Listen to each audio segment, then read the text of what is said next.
கன்னியாகுமரி மாவட்ட கடல் பகுதியில் இயல்பை விட காற்றின் வேகம் அதிகரித்து கடல் சீற்றத்துடன் காணப்படும் என்பதால் வரும் 7ஆம் தேதி இன்று வரை மீனவர்கள் கடலுக்கு மீன்பிடிக்க செல்ல தடை.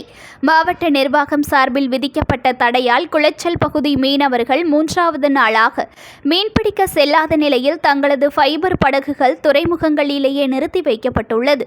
கன்னியாகுமரி மாவட்டம் குமரிக்கடல் மற்றும் அரபிக்கடல் பகுதிகளில் கடலின் சீற்றம் இயல்பை விட அதிகமாக இருக்கும்.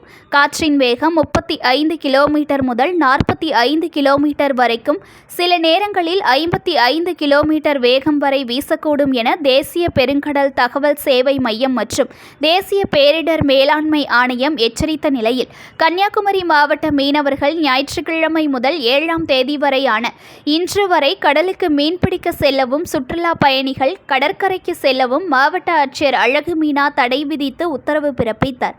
இந்த உத்தரவை அடுத்து கன்னியாகுமரி மாவட்டம் குளச்சல், முட்டம் மீன்பிடி துறைமுகங்களை தங்கு தளமாக கொண்டு மீன்பிடி தொழிலில் ஈடுபடும் மீனவர்கள் 3வது நாளாக இன்றும் கடலுக்கு மீன்பிடிக்க செல்லாததால் 7000க்கும் மேற்பட்ட ஃபைபர் படகுகள் துறைமுகங்களிலேயே நிறுத்தி வைக்கப்பட்டுள்ளது. நியூஸ் ஒன் தமிழை லைக் பண்ணுங்க, கமெண்ட் பண்ணுங்க, ஷேர் பண்ணுங்க, மறக்காம சப்ஸ்கிரைப் பண்ணுங்க.